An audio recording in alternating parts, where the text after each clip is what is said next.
Hola a todos, bienvenidos a un nuevo video tutorial de la Raspberry.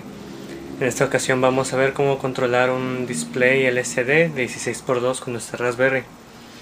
El display LCD es este que tengo aquí, y como vemos es una placa que trae 16 pines en la parte de abajo, y en la parte superior trae lo que sería el display.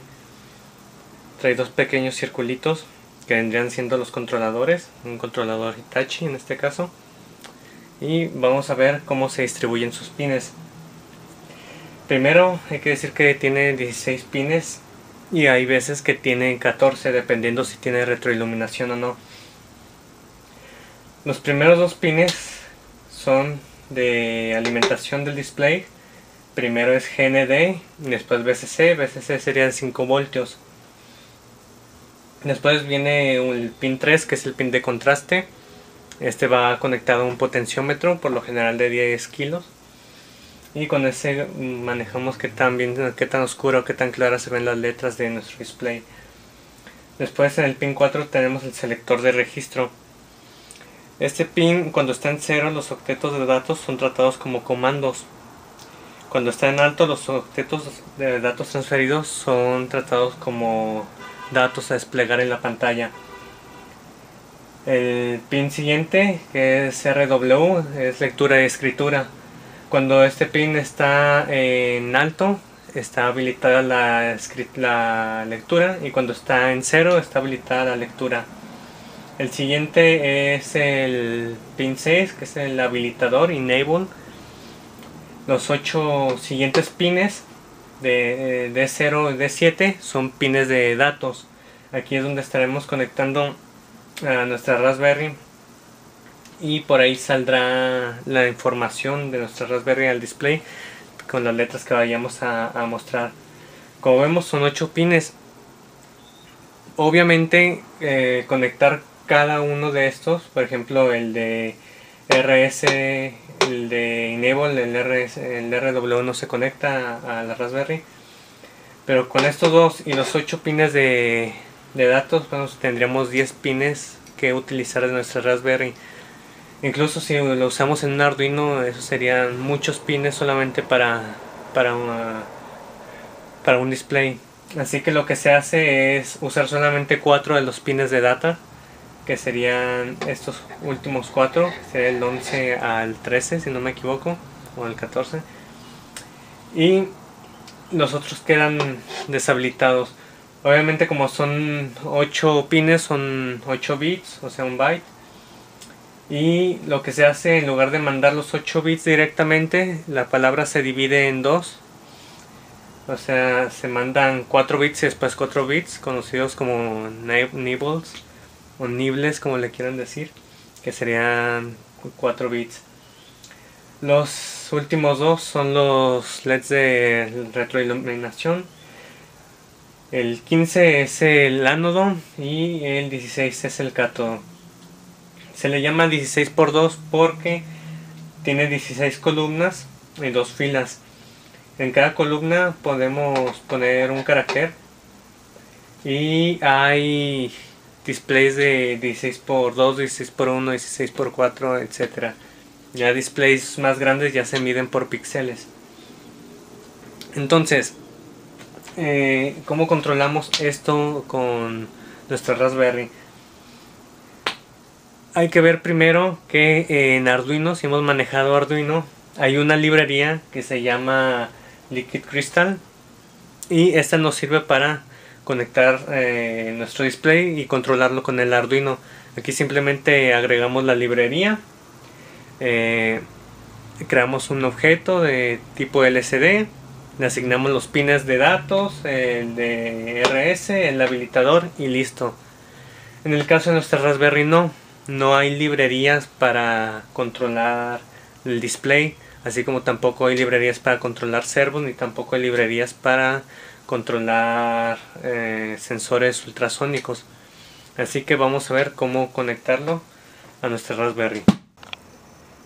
Una vez dentro de nuestra Raspberry, procederé a enseñarles cómo va el alambrado. Y aquí en esta parte vemos que tenemos nuestro display en el proto. Vemos que los primeros dos pines, que sería el 1 y 2, son de los de alimentación que les comentaba, que va el primero a tierra y el segundo a VCC. El tercero, que es contraste, va a una resistencia variable, ya sea un potenciómetro, trimmer, lo que ustedes quieran, que sea de 10 kilos. Y los pines de los extremos van a positivo y negativo, y el de en medio va al pin 3.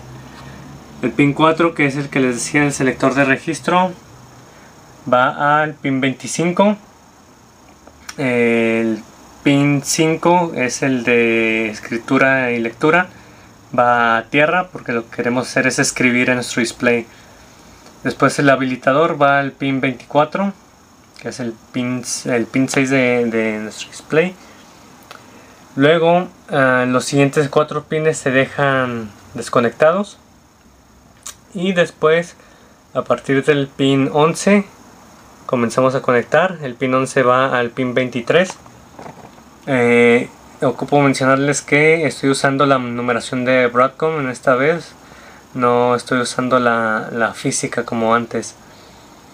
Entonces el pin 11 va al pin 23, el pin 12 va al pin 17 y el pin 13 va al 27.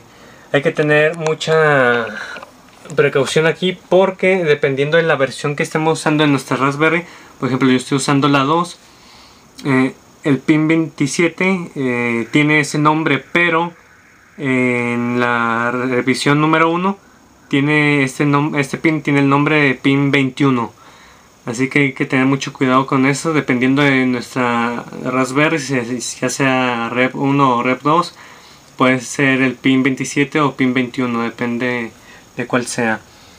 Y por último, el pin 14 de nuestro display va conectado al pin 22. Y los últimos dos, que son los de retroiluminación, el 15 va a VCC y el 16 a tierra. Igual en esta parte de aquí tengo anotados qué pin va de nuestra LCD a nuestra Raspberry. Como ven, el 4 va al pin 25, el 6 va al 24, el 11 al 23, el 12 al 17 y el 13 va al 27 o al 21 y el pin 14 va al 22.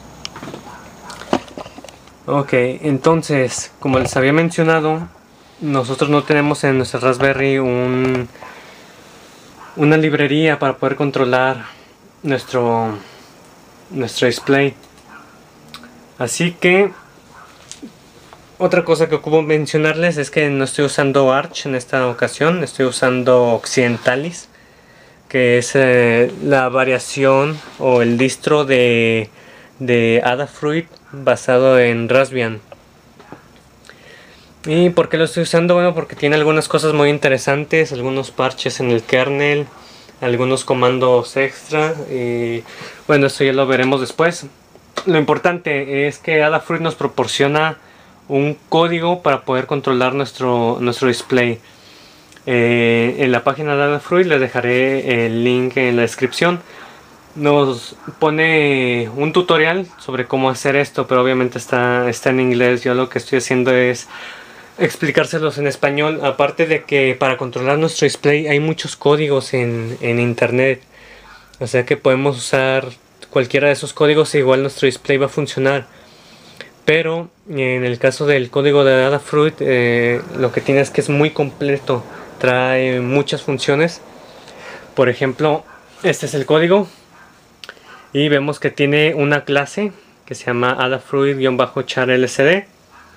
Tiene los comandos y abajo vienen las funciones. Por ejemplo, aquí donde dice def init, voy a acercar esto un poco más para que lo puedan apreciar. Esta línea de aquí que voy a resaltar dice def init, y aquí es donde se declaran los pines de ERS, que es el selector de registros, el enable, los pines de data, que son el 23, 17, 22 y 17.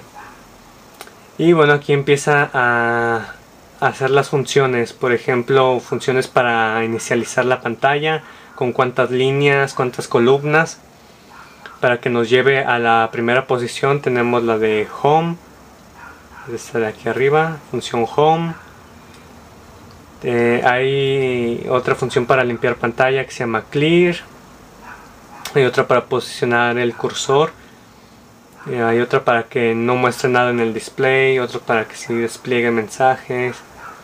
Otra para que parpadeen, etcétera. Hay muchas funciones muy interesantes. Y bueno, nosotros diremos, ¿y esto para qué me sirve? Ya me dijiste que sirve para controlar mi display, pero ¿cómo lo puedo usar? ¿Cómo lo uso? Lo normal sería que empezáramos a escribir aquí en la parte final, pero es muy tedioso obviamente tener que escribir todo esto en nuestro programa.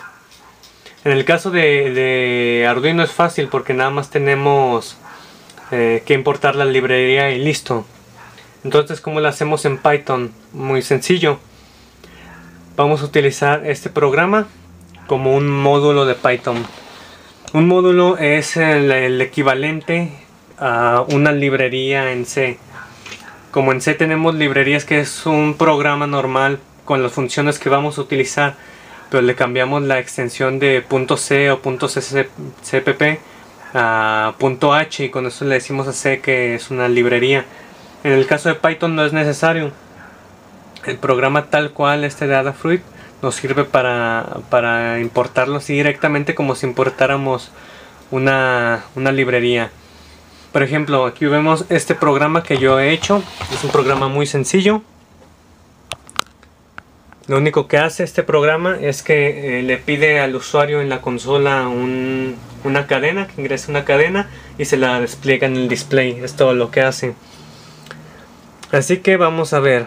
La primera línea dice from Adafruit-char lsd import Adafruit-char lsd. Ok, aquí ¿qué es lo que estamos haciendo? Del programa este, que es el de Adafruit, tenemos en esta pestaña de aquí arriba, vamos a importar la clase Adafruit-char lsd, que es la que contiene todos los métodos y funciones que vamos a utilizar. Después voy a importar la librería time. Voy a importar la función o el método sleep. Este ya vemos que es como un delay o un pause. Ya lo hemos usado anteriormente. Después hago una asignación donde le digo a Python que cuando yo escriba lsd va a ser lo mismo que si yo escribiera Adafruit-char lsd, que es el nombre de nuestra clase. Entonces, aquí comienza mi programa. Le digo lsd.clear y esto lo que hace es limpiar la pantalla. Como ven, aquí no necesito especificar puertos de entrada y de salida, porque eso ya viene especificado en el código de Adafruit. Y imprimo después este mensaje lsd.message bienvenido Occidentalis. Este de aquí es un salto de línea. El código, la librería el programa de Adafruit ya está programado para que cuando detecte esta secuencia de caracteres en una cadena, lo interprete como un salto de línea. Y después ponemos nuestro try, ponemos un print normal. Este print obviamente sabemos que lo que va a hacer es desplegarnos esto en consola. Nos va a mostrar programa de prueba LCD y un salto de línea. Y después nos va a pedir que ingresemos una cadena y se va a guardar en la variable llamada cadena. Una vez que el usuario ha ingresado la cadena, vamos a limpiar la pantalla. Vamos a quitar esto que decía Occidentalis. Y lo que va a hacer, va a mostrarnos en el LCD el mensaje. Y el contenido va a ser lo que el usuario haya ingresado y que se haya guardado en la variable cadena. Y aquí tenemos nuestro exec con el keyboard interrupt y para limpiar pines.